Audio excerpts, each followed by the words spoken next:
Biden is trying to send Ukraine cluster munitions, weapons banned and are deemed illegal by many of actually U.S. allies themselves. And this is actually very scary to hear. I guess the reasoning is, and you're going to be amazed by this, and I'm going to actually read it and prove to you from these reports.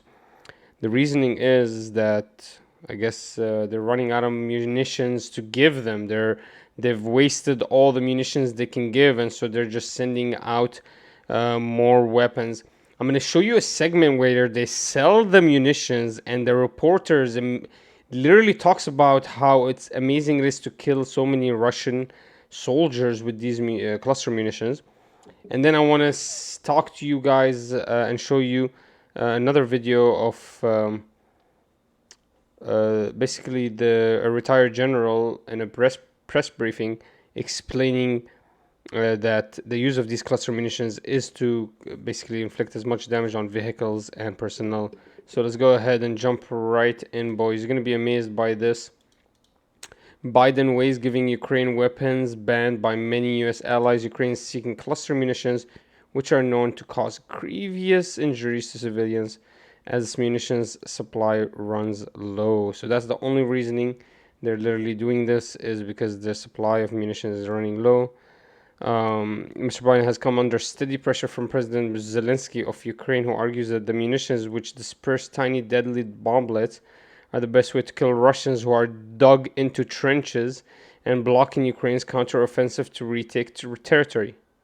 One official said Thursday that it was now clear that the weapons are 100% necessary to meet the current battlefield needs. Absolutely terrifying, guys.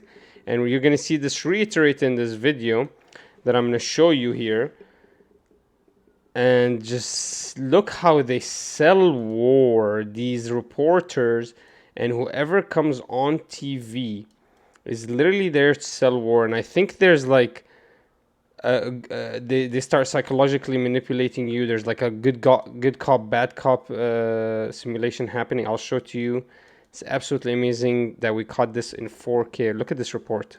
See this new video from the Department of Defense, which shows 3 Russian fighter jets harassing U.S. drones flying over northern Syria on Wednesday morning. The Air Force says those drones were monitoring ISIS targets, and you could see them circling, coming close, and you see it both from a distance, but also from the camera mounted on the drone itself. CNN national security reporter Natasha Bertrand has been following the story. And it's remarkable to watch this, and it's not unlike what we saw just a few weeks ago over the Black Sea, which eventually... It's remarkable to watch this. Absolutely not. The U.S. does maneuvers on people's airfields all the time. Actually, what the hell is a U.S. drone doing in Syria's airfield, huh? Explain that. They're monitoring ISIS, so the drone can do whatever it wants, but when a Russian vehicle...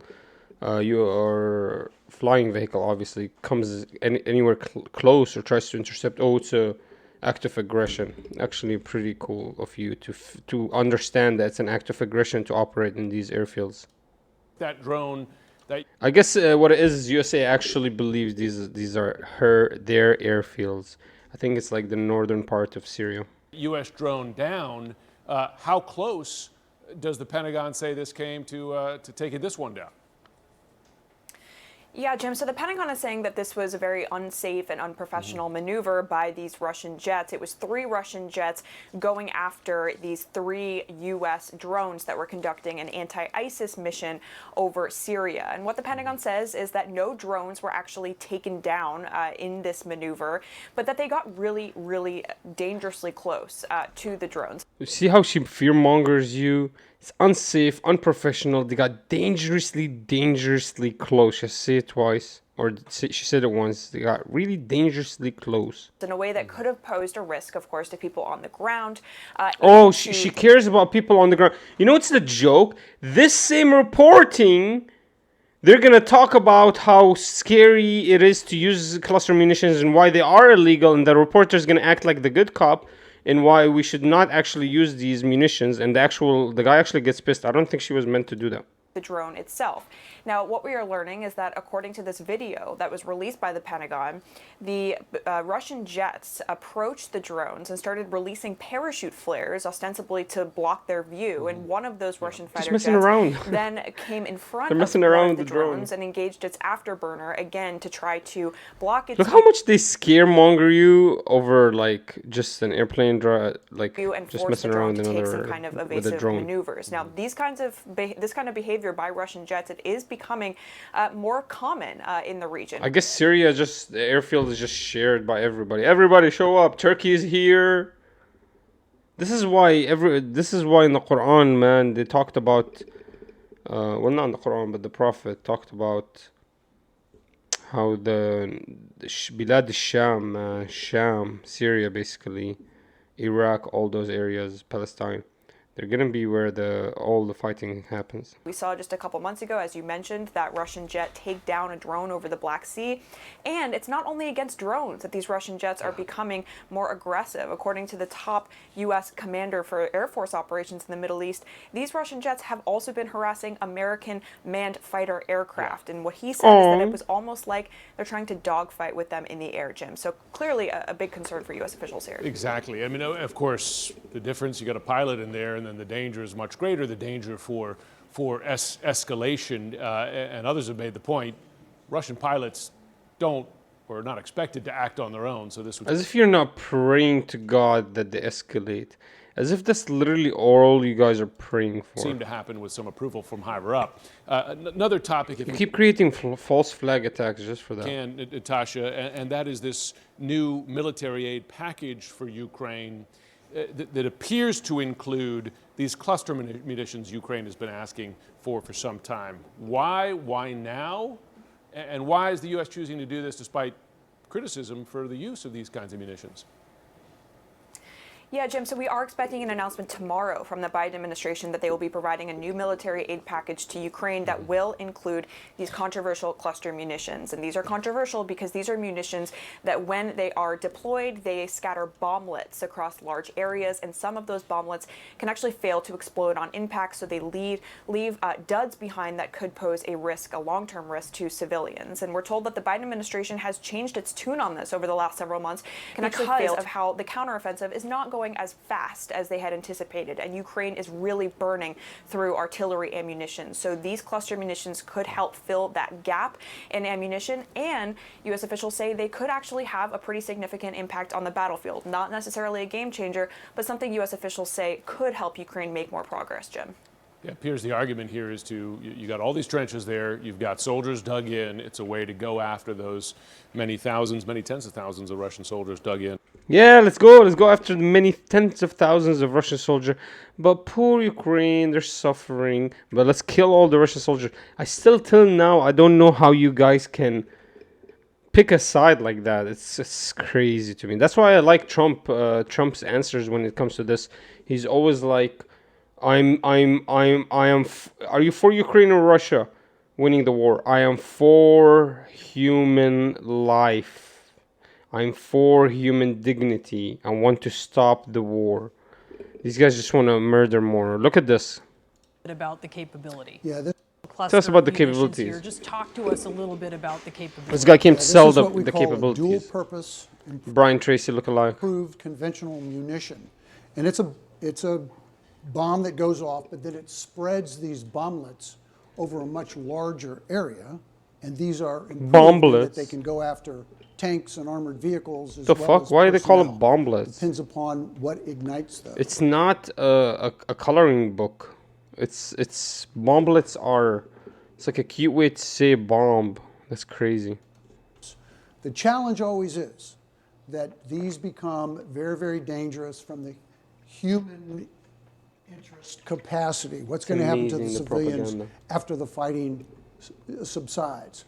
We have video of that. Let's look at that from Kharkiv that we were looking at from early on in the war. You can see what happens with civilians. It's tough. Are you worried guys, about watch that? this. Well, of course, you have to worry about that. Look at these munitions. They're literally just going to kill anyone they fall on. Look at this munition just sits there. Is we register where we use them. Crazy. And then after the fighting, we'll mark that area off and we will clear. Oh, she's like, It just looks so scary. He's like, no, no worries, don't worry. What we do is we register the area, and after the fighting, we go and clean it up. Shut up. You're going to do that in Ukraine? What a load of BS, dude. I can't believe these people believe this. I'm not saying that other nations will do that. That's why there's over 120 I'll give her props. She actually pushes back a bit. nations that say, no, Here. we should not use these types of munitions because of the danger it poses to the civilians. Yeah, we suspect that is not happening on either side in this conflict. Would that be fair to say? Would you expect? Absolutely. Yeah, absolutely. Okay, so Human Rights Watch, by the way, calling. So yeah, she's like, please don't. Hopefully we don't do it. She's acting like the good cop. I want to show you guys one more video, guys.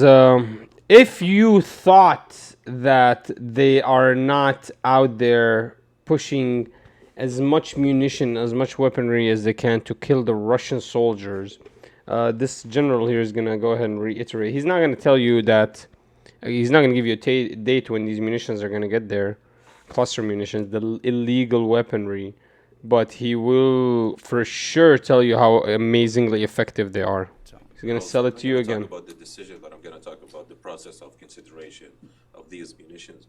When did the Pentagon and the White House, National Security Council start thinking? Sorry guys, it's actually really low volume. Thinking about these as a potential aid for Ukraine, and is this process of consideration related to any difficulties Ukrainians are facing in this counteroffensive, and is it meant, if a decision is made, to help them address some of these difficulties? Yeah, let me just kind of break your question into two parts here. So in the first part, I don't have a timeline to provide you. As you know, throughout the course of this conflict, we've had regular discussions with the Ukrainians, regular discussions with our allies and partners in terms of what are the kinds of capabilities that Ukraine needs on the battlefield. As I highlighted at the top here, DPICMs are a capability that is under consideration. While I'm not going to get into the specifics of those discussions, I think what DPICMs bring to a DPICMs are the cluster munitions. battlefield is anti-armor and anti-personnel capability. He's So selling it to you, essentially, right? It can be either loaded with shape charges, which are armor penetrating, or they can be loaded with fragmentary munitions, which are anti-personnel. So clearly a capability that would be useful in any type of offensive operations. I would note that the Russians have already been employing cluster munitions on the battlefield, many with which include a very high dud rate reportedly. All right, so it's our time to shine. Let's go ahead and send our munitions over and murder as many Russian soldiers is what they said. That's not what I'm saying, boys. Don't put me on this. Very interested in your comments, guys. Leave them down below. What do you think about this? Should we send these cluster munitions and kill these bastards? The Rusi Wusi. I can't even do it with a straight face. Goddamn, bro. I cannot believe you guys can differentiate between life like this. Like, let's kill a Russian Rusi over killing a Ukrainian. You guys are insane. I still won't take that. I will never, ever take that responsibility of picking that kind of life on who to kill. I will go ahead and I'll toss a coin. I will never, ever take that responsibility. I can't believe you guys do it every day. That's crazy.